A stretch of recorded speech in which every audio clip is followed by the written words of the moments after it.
from like a consumer, audience viewer standpoint, I've seen those pieces come across, and I'm just like, they don't seem like there's something off about it. And for me, like, yes, most of like the influencer marketing is scripted work, and like they're essentially being told what to say from the brand or whoever's hiring them. But at the same time, a lot of these influencers still stick to their values and morals and only partner with certain brands that they actually believe in or actually like use their products. And like I can like weed out personally like who I can, actually go to and like trust versus who I can't. Hey everybody, welcome to B3 Byte Universe, where we dive into the data-driven world of media, technology, and culture. I'm one of your hosts, Brika Phillips-Bell, one of the 3 co-founders of B3 Media Solutions. And I'm Sarah Booz, Senior Social Media Analyst and Marketing Specialist here at B3 Media Solutions. And I'm Taylor Smith. I am the Social Media Manager at B3 Media Solutions and a Social Catalyst. And together we represent 3 generations of Gen X, Gen Y, and Gen Z, bringing diverse perspectives together to our analysis of digital trends and insights.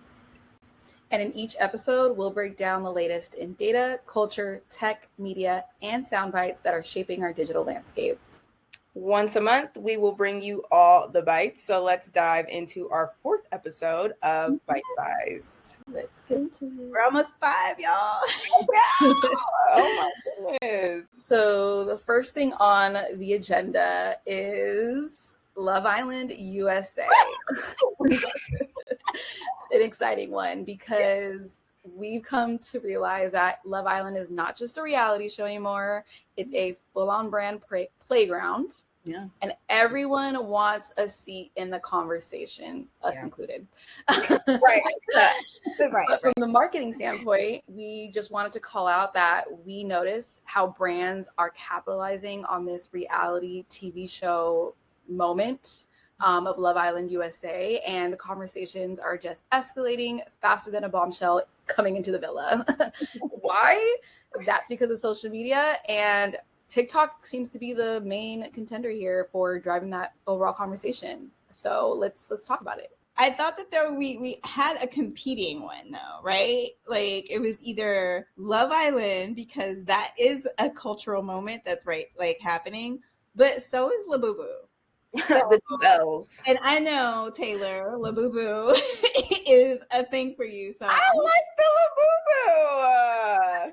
I'm going to let you give us a little taste of Labubu, and then we can decide which one we go with. So I did a little bit of research. I love Talk Walker Quick Search because it gives us the ability to just kind of see like what conversations are going on extremely quickly. Yes. And so in my search for deciding what we were going to talk about, I was going through Love Island, and I was like, you know what else has a lot of mentions? What? Labubu. And you know what else is all over my timeline? Labubu. So I did a little bit of research, and we saw that Labubu had 1.1 million mentions within the 30-day time span, 30.9 million engagements, and 313 billion in reach, which is a lot. Okay, that's crazy. Yeah, that's like that reaches. That's a lot. That's okay. So what are Love Island's metrics, Sarah? So we can decide which way to go. So according to what Taylor pulls, in the last 30 days, 79 million mentions and 148 million engagements. Breaking it down, I guess, by the top, I'm assuming mentioned contestant or person on the island, Nicolandria was mentioned 43.7 thousand times in the last 7 days and earned over 767,000 total engagements. Okay, so first of all, like hands down, mentions wise, Love Island wins. Love Island clears. And then if we look at engagements wise, Love Island kills. Yeah. So I'm not going to say. And plus, tomorrow I find out who's getting kicked off the island. So let's do that. Hopefully it's multiple people. There's too many bodies in that island. Anyways, because why do we have 20 people? They're large like dimensions. Yeah, lots of numbers. Okay, Sarah. Okay, we'll do Love Island. But let's like have a shout out for Alandria though, because like killing it on social. Like seriously, everybody's talking about her because she went off. Because she went off. Finally. Finally. Seriously. Like I was feeling her. I felt it. Me too. Yeah, Me a little overdue, but it happened. Right. It should have happened a while ago, but you know what? I'm here for it. I'm here for it too. Taylor needed his comeuppance. Yeah. The other Taylor. Right. Not this Taylor, you guys. The other one. Yeah. Okay. Well, then let's get into Love Island. I'm not opposed. I'm tuned in every night. So let's do it. So Sarah, what do you have for us? So from my perspective, I'm an OG Love Island fan. So I think it's really interesting coming from that perspective of like, yeah, there was some conversation on socials along the years. As we know, Love Island started in the UK and then it made its way over, across countries, Australia. There's so many versions of them. Mm-hmm. But I feel like, I don't know, TikTok is always at the center of all of these like spurges of like conversation. And I think without TikTok, it may not have been as big, in my opinion. Maybe the data says otherwise, Taylor. I don't know. Maybe we can look into this after, like the source breakdown of my channel, if we can. But I just really do think that because the conversation is just so wildly different amongst who is talking, and it's just more accepted on TikTok, you wouldn't be able to like pull that off on other platforms like Instagram. Maybe X, but I'm not on X, so I can only speak for Instagram and TikTok. So it's really interesting to kind of hear other people's perspectives on like the Islanders, who they're choosing to couple up with, the decisions they're making. A lot of people have called it a social experiment, which I completely agree with. It is. Because it definitely is a social experiment, especially the most interesting point is that they don't even have their phone, so they don't even have access to what the conversation is and what's happening in real time as they're there. So I think that says something about like social versus not social and how that has an impact directly. Yeah, absolutely. I think what's really interesting is that I'm on all platforms. So I'm on TikTok, I'm on X, I'm on Instagram. I can't turn a corner. My sister's on Reddit, everybody. So she's a big Reddit person, very scary place, but she loves it. And so we can't turn a corner of the internet without seeing Love Island. Sarah, I completely agree with you. I think the part that has been interesting in terms of it blowing up on TikTok, though, and especially the brands hopping in, is the sound bites, right? Like these sound bites that we get from the show, the Mommy Mamacita thing. Now it's a song. Exactly. Literally now it's a song, right? Like the Huda saying my dream date, and he knows that. Like these sound bites that we're getting allow brands to easily make a video, hop on to the trend and things like that. And so I think that's interesting there because that speaks to like the auditory things that brands can do, right? Yeah. But then on X, I feel like it's just consumer conversation for the most part. Like I don't see a lot of like branding conversation. So that's just kind of where that's coming from. But then on Instagram, interestingly enough, there's one particular meme that I keep seeing. I see a lot of people talk about Love Island on Instagram, just in general, like more than I ever have. Like, which has been, interesting. But I think that like when people are coming into like meme culture, and so, for example, one of my favorite ones that I saw was the dream date one. So people are replacing like we sat on the beach thing, and we'll provide examples. We sat on the beach, and then Huda goes, my dream date. And it's silly, right? Because it's like, she's just saying that they sat on the beach, right? Right. But people are replacing that with a bunch of different things. And that's the main thing I'm seeing, like on Instagram, for example. So like one of the ones that was funny to me, because I love the Muppets, I love the Muppets movie. And so it's like, what did y'all do? And it was like, we watched the Muppets movie. And she was like, my dream date. Like, you know that, right? Like, that's so funny. So it's like that visual part where people are able to kind of like put a meme together. That's what's happening like on the Instagram scene. So it's just like different people and different brands are finding different ways to use the different platforms, but it's all Love Island related, which is like the thing. Well, Yeah. I think we should have a meme that says "My dream date loves data," like, or something like. There you go. Like literally, we made a data report. My dream date. My dream date, and he knows that. No Boolean query. My dream date. Literally, we made a Boolean query. This turned into a content strategy meeting. Yes. We'll be posting that tomorrow.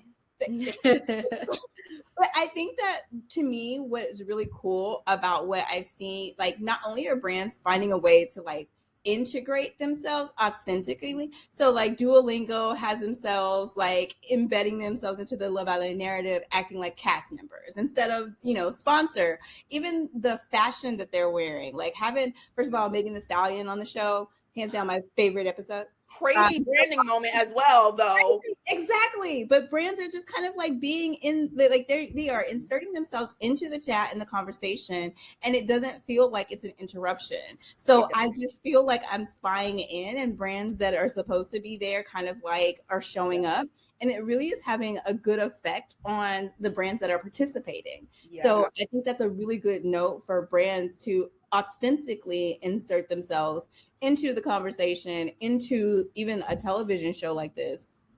It really helps to boost the audience connection and makes them part of the entertainment instead of like the interruption that happens at commercials. Absolutely. And I think too, like what's interesting, part of the reason I even thought, I literally was texting you, Barik, and I was like, I don't know what to do for Quick Bite. And then immediately I saw IHOP's TikTok because we're on our like second pancake conversation, right? Where like Chris gave the 2 pancakes and to Shelly and only gave 1 to Huda. But like you couldn't have gave her 2 pancakes, but it was different. But IHOP did, so they're doing this thing where they're making it seem like they have their syrup dispensers that everybody loves, and so they're making it seem like they're talking. And so obviously we'll insert this so that you guys can see, but they're doing it as they're talking, and so they use that pancake conversation to make it seem like the syrup dispensers were talking, and then like gave me 1 pancake, they show 1 pancake because it's IHOP. And then they show 2 pancakes on that part. And then I was like, oh, we should talk about Love Island. This is my shameless plug to beats right now. I'm just going to like insert them in while we're there and make sure. That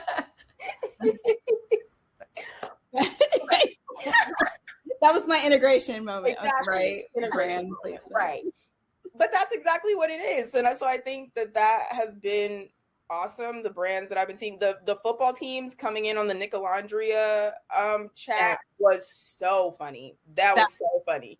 That was definitely I was just like I was kind of blown away about the fact that they got into the conversation, because it's just like I was shocked. Like I love how you found that way in, because it was amazing. Like brands have to find their way into the conversation creatively. And they it really has taken this life of its own of like, how can I insert myself into culture? Mm-hmm. And brands that took the time to like figure out ways to do that like are really winning with Love Island. Yeah, absolutely. Yeah, I completely agree. Yeah, it's great. I can't wait to see what happens. I was like, so I think that the organicness of this, I don't know. I know that Gen Z loves it, but I think like Gen X is I have my friends and we talk about it. Exactly. So, and it's pulling all types of people into the conversation. So I feel like nobody feels left out. And then that speaks to like, obviously we have this show because we have different perspectives on brands and like different brands that we follow, but it's like no man is left out in this conversation. No. So I think that's awesome. But truth be told, Sarah was the one that made me start watching the show. Good job, Sarah. Good job, Sarah. Now here we are. Problem now. So. That's funny. It's a good problem to have. Yeah, it's a good problem. An amazing problem to have. But that was really cool. Like, so I definitely appreciate that quick bite. Yeah, that was great. And so was on the agenda. Let's move on to our game segments. Okay. I have a fun thing planned for us today. And it actually is based on a conversation that, Sarah, you and I had one time. because we were talking about Poppi, the soda brand, and Olipop. Yes. Controversial. And I feel like that it is controversial. It's so controversial. And I feel like that's a common debate that people have. Yes. What about culture pop? Like, is that, no? So the thing because I was like, the thing with culture pop is what is their, I don't know if they're like, they have a brand strategy or marketing strategy in place, honestly. So I never have seen them. What I'll say was themselves of Bristol Farms, and that is it. Okay. So probably a different demographic, I would say. Yeah, and the mentions were a bit low for me to include them in the game. I was like, I feel like we have too much of a gap in the mentions. Okay. But shout out to Culture Pop. We do always have it at the office. Yes. And if you need some help, hey. Right. Like, hit us up. Figure out what your competitors are doing. Get you to a place where we can include you in this game. Yeah. So right. Yeah, I was remembering a conversation that Sarah, you and I had.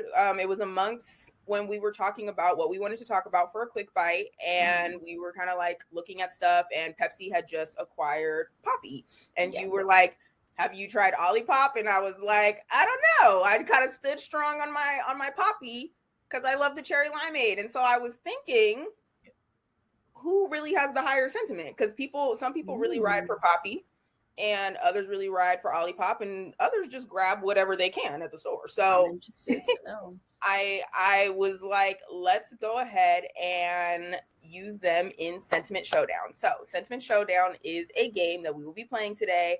I have looked at the metrics involving Poppi and Olipop, and I used, again, Talkwalker Quick Search to see for the last 30 days what their sentiment breakdown was. So what you guys will be doing is guessing who had the higher sentiment.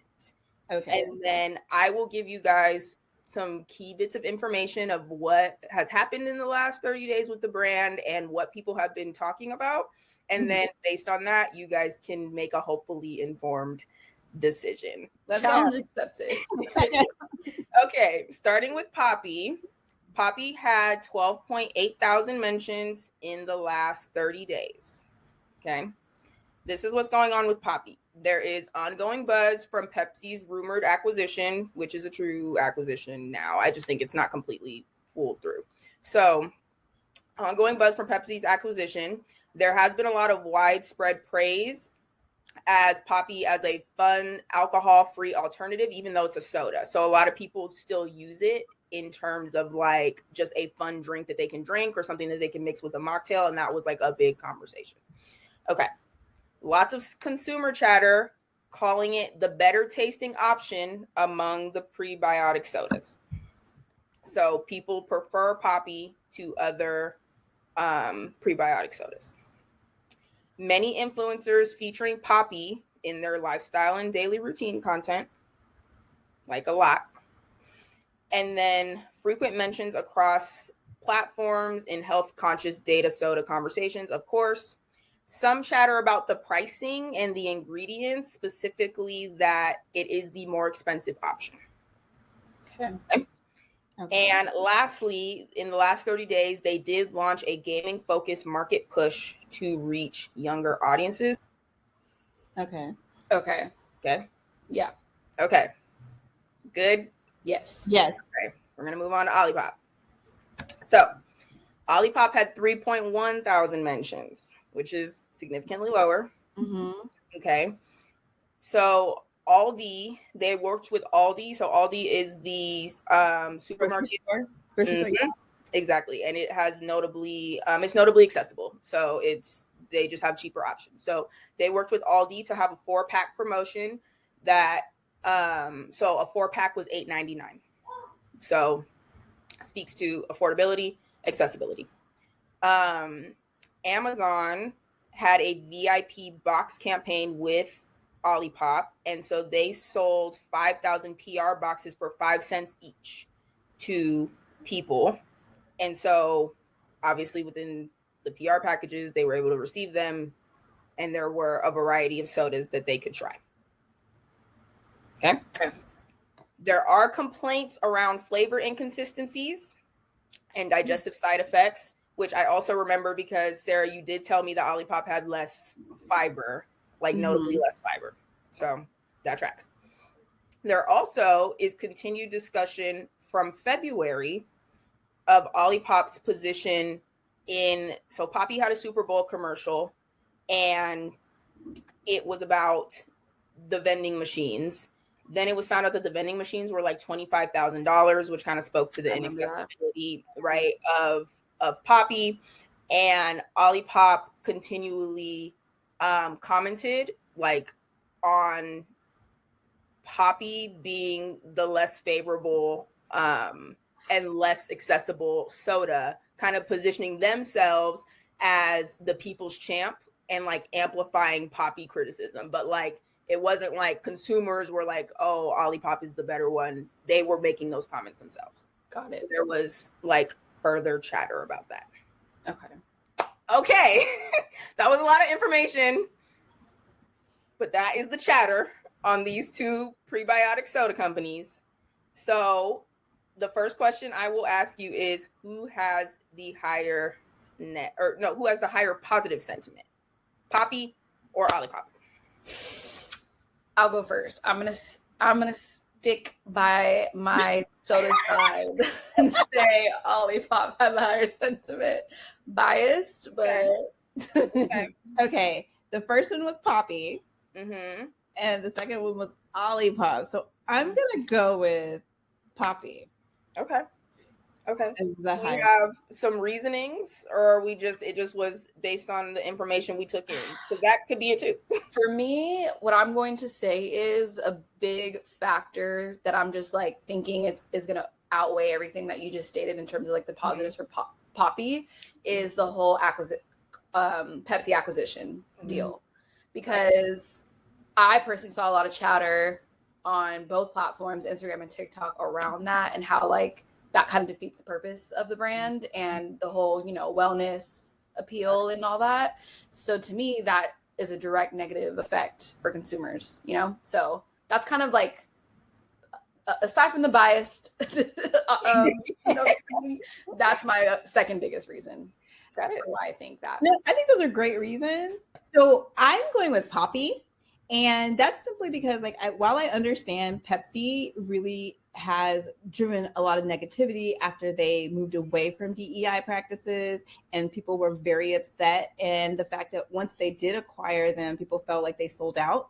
I still think that they had a very strong, like, influencer base. And even I'm seeing on like Kale app, like micro influencers being activated to create content and UGC for them, which is going to resonate positively. But also, I do think that, and this is personal opinion, I think the flavor is better. And I like the flavors that Poppi has. And I feel like a lot of people who are into prebiotic sodas say the same thing. Yeah. That's short answer. Those are all great reasonings. Like that resonates with me. Okay. Who won? You ready? Yes. Okay. Drum roll. Sarah, you got it. Olipop does have the higher sentiment. So Olipop has a 41.6% positive sentiment and a 12.4 negative sentiment. And that's why I gave you guys the mentions, because I do feel like it is a bit attributed to that. The more chatter, the more possibility for just that split to be different. Poppi has 22.9 positive and 39.5 negative. So, and it is a lot to do with the Pepsi chatter. I figured that. Yeah. That's unfortunate for them. Yeah. But I mean, they can market, and answer those questions, or like appeal to those people that have those concerns, if that's what they still value and care about. Yeah, it's a reputation management thing, and if the brand, I'm sure they have someone that's like seeing the commentary around Poppi and kind of like why people are bringing it down, and without developing a strategy to kind of like answer that and like overcome that. Yeah, I can see that would definitely, but I'm more so interested in what are the sales, like who's selling more? Yeah. While people are negatively discussing it, are you still buying it? Right. Yes. Yeah. I'm curious That is too. a great question. And I'm going to just look it up for fun after that. Cause yeah, absolutely. How is that converting? Looking things up for fun. We love knowledge for fun. Cream day. Well, that's the game I have for you guys. That was fun. Thanks, Taylor. Well then, okay, so let's get into our full bite deep discussion. And I think that this is something that is like near and dear to our heart because we're starting to see it more. And I think a lot of you guys are probably starting to see it as well. And it's just this rise of AI influencers. So they are like one of the most powerful branding tools that we have seen come through in like decades. And my first question is are we watching the erasure of what it means to just be influential in the first place? So in the last month, there's been 38,000 social mentions about AI influencers, nearly about 38,000. And that is, of course, from Talkwalker Kick Search. And we've seen that more than 75% of that conversation is actually positive. Like, I'm surprised by that because you're seeing brands like Prada's Candy and KFC's Colonel Kai like being created, and they offer the brands total control, zero scandal risk, and 24/7 engagement. So for marketers, that's like our dream to have that. But for human creators, it's definitely poses a problem. So here's where it gets complicated, and data shows that the audiences are split because some people say, who cares if it's real? Influence is already curated and scripted online. Others are asking if influencer is fake, is the influence even real? And creators, of course, and rightly so, are sounding the alarm about job displacement and the ethics of using digital avatars that are modeled after real people, and even sometimes with consent. So, and I do want to say that like AI influencers are already outperforming many human creators in terms of engagement, cost efficiency, particularly in fashion, beauty, e-commerce. And the latest report that I saw was that 60% of marketers who even tried AI influencers were satisfied with the results because they did not have pushback. They got their content done on time, and over half of them plan to use them again. So we are starting to see this evolution of AI influencers where brands can simply manufacture authenticity at scale and reach new audiences with avatars that don't sleep. So I'm how do you guys feel about like what you've been seeing and like where it's going as far as of influencer marketing? Well, the first thing I would be interested and curious to see down the line, I don't know if 6 months time or a year, is context behind that data, Brika, because while they may be generating, more engagements and conversation, I'm also wondering, is it because of how like uncanny and controversial it is? You know what I mean? So it's like, I see this AI woman content creator influencer pop up on my feed. More than likely, I'm going to send it to someone else and be like, wait, look at this. Like, I thought this was real for a second, or comment on it and be like, well, like this is crazy or whatever. So I'm just curious to know like what that conversation looks like from that perspective, because yes, while the engagement numbers might be better, is it helping the brand that they're, partnering with, or, what does that look like from that standpoint, in terms of marketing, influencer marketing? The other thing is that I had another point and I'm blanking on it right now. Well, that was an amazing point that you I was like, that was a really good literally I didn't really think of that. Because from like a consumer, audience viewer standpoint, I've seen those pieces come across, and I'm just like, they don't seem like there's something off about it. Yes, and it might get better, but I think it's always gonna miss like that human factor.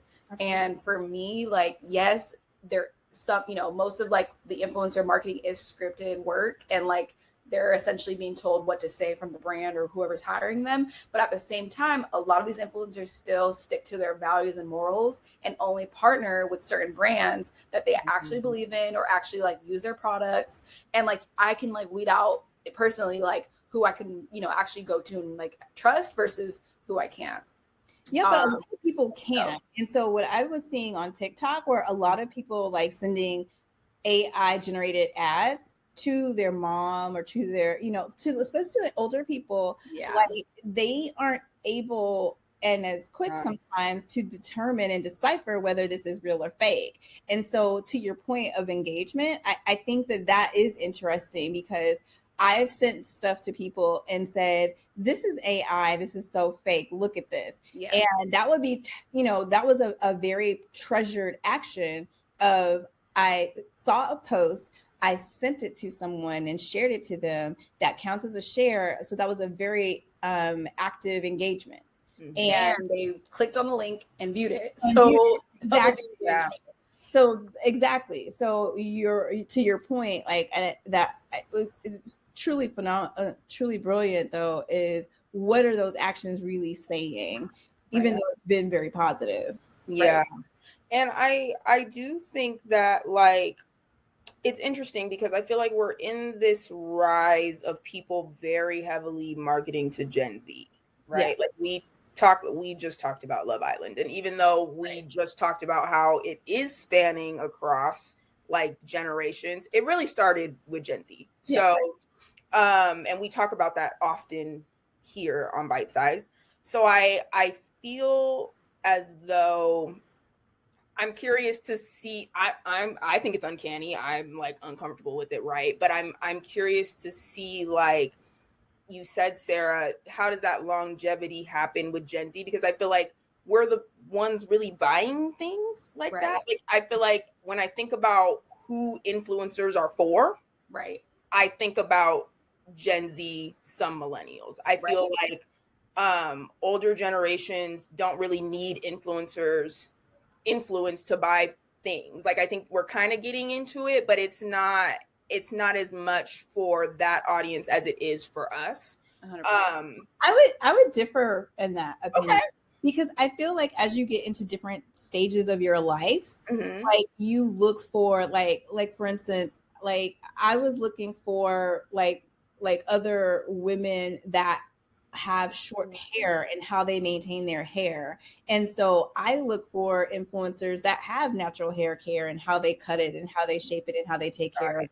So I feel like it's not just and yes, there are most of the brands that are trying it are probably Gen Z, but I don't think that we are beyond influencers depending on your age if you are socially like if you're into If social you're media. into social media. So Yeah. then I guess my question for you then, like in that regard, is like because for me that feels more like search engine. Because I use TikTok as a search engine too, and I'm also visually a like I'm a search person in terms of I need video, right?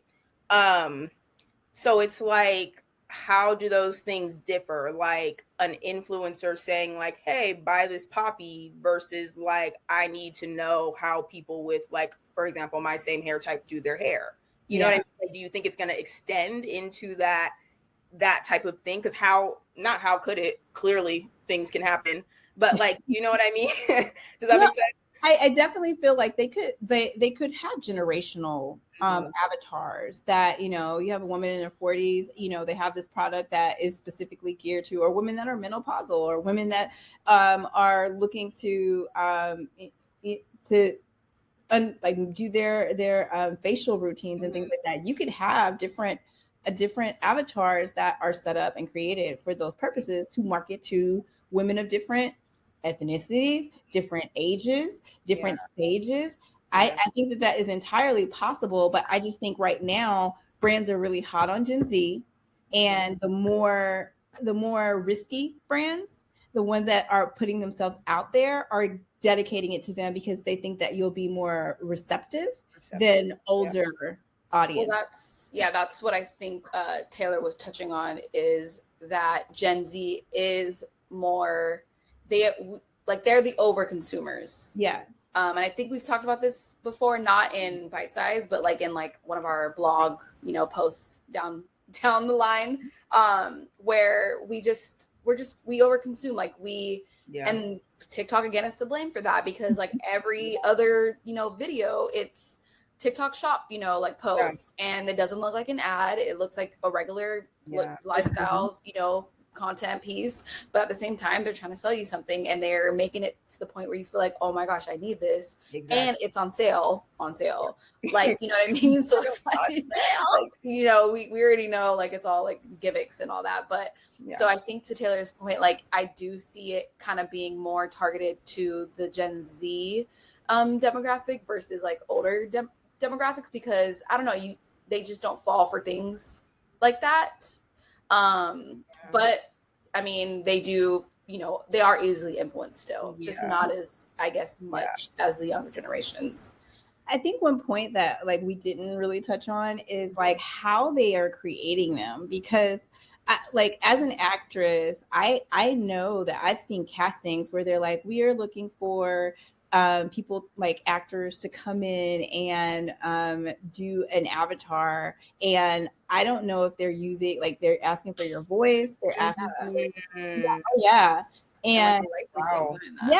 but they're posing it as like an acting job. So a lot of, and I can spot it, but you know, a lot of people that are like, I want $250 can easily like be led astray in that, because they aren't looking at the fact that they're trying to get your voice, like they're trying to get your likeness. And once they have that, like, you've signed away your rights for $250 and they can use you in perpetuity. I mean, like, even like that goes into CapCut and what they did in their whole term. So like, y'all, we're so mad over here at B3 about the CapCut thing. Like, standing on business. We've been looking for a new editor for like a week and a half now. We're standing on business. We are not with the in perpetuity. You cannot do likeness. I do not agree. Absolutely not. Yeah, no, absolutely. And I think that, like, even to your point, it's like it starts with ads, right? It starts with something small, like, let's put an ad out there, okay, and then like now we're in whole movies and shows that are like using likeness and things too, and like how does that affect like we've kind of been talking about, like, job displacement, like, not, I think influencers, it feels like it's at a small scale. I think that, like, even though we know the impact of influencers and how important they are to socials, I think that people often look down on it as a job and things like that. So it doesn't feel, I think, maybe to people as important. It's just like, well, it's just an influencer, like we can replace that or whatever. But then, you know, when they start using your likeness to creep into other big things, it's like the conversation started here, right? Like where it was just like an ad. I just want to know, is there a person that's like, that's me, that's my face, like I know, like, I'm waiting for that. I am waiting for that. It's coming. Because it's been a lot of women as well. And I was going to say this as we were talking, because I think we kind of strayed to this point of like women, right? We were saying like women over this age looking for things, like women are the biggest consumers. That is like actually a whole thing where like if you make a media kit as an influencer, they want to see that, like, who is your audience and are they women, because women consume, right? So that's another thing. So I've yet to see one be a man. That's actually true. That's true. Why is that? Why are there are no men? You're right. I've seen so many AI ads. It's always women. And if you've seen a man one, drop the link. Literally, like, I need to see you're this. making one with a man. I want to see an AI avatar that is a man. Yes. Like, I haven't seen it. How are men? Because even men are being fooled on Instagram, like, and TikTok. They're being way fooled. My dad, sorry, Daddy, you all the time sending me things. Cameron had to finally be like, Dad, that's AI. Yeah, no, seriously though. And that's the TikTok that I saw on about AI ads, and like older generations were not able to tell the difference. Thankfully, my parents are not on social media, so might be the best decision. Right, exactly. Yeah. But I definitely feel like that this is something that we will have to continue to talk about and continue to bring up, because it's going to get bigger. Just like AI just kind of like came out of, it didn't come out of nowhere, but it just blossomed when it was released to everyone and it was an open forum. I think this is one of those things that we're going to see like blow up over time. Definitely. Absolutely. And definitely leave us a comment on how you feel. Would Yeah. you be able to be influenced if somebody was presenting something to you and they were AI and you knew they were AI? That's a question that I have for a lot of people. Yeah. I feel like, does that human connectivity matter to you? We're not judging you. I just want to know. I just want to know. I genuinely just want to know for research purposes. All data purposes. For data purposes. Data, correct. Purposes. Asking for a friend who does data. But yeah, no, it's definitely a conversation. No, but this was great, guys. I really enjoyed like the whole like different perspectives of that. So Sarah, what do we let's recap what we did today. Recap. So we decided on whether we were going to talk about Labubus or Love Island. And we chose Love Island, the other L. And then we dove right into, what do we dive into? The sentiment Poppi versus Olipop, in which Sarah is reigning supreme. She is an Olipop defender and reigning supreme in that argument. We have yet to beat her. Okay. So dove into Olipop versus Poppi in the Sentiment Showdown. Olipop won. And no, not bragging.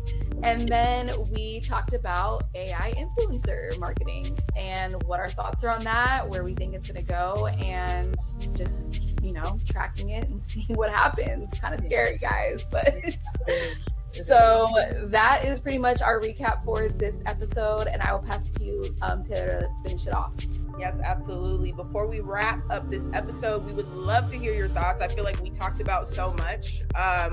We want to hear your thoughts on the AI influencers. So drop a comment below. And yeah, let us know what you think.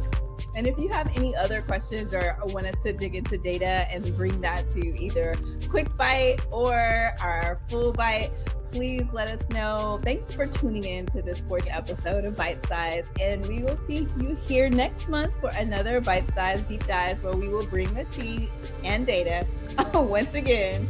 So connect with us on Facebook, LinkedIn, and Instagram at B3 Media Solutions, and on X at B3MS Inc. And lastly, you can always visit our website at www.b3mediasolutions.com. Thanks, everyone. Thanks, guys. Bye.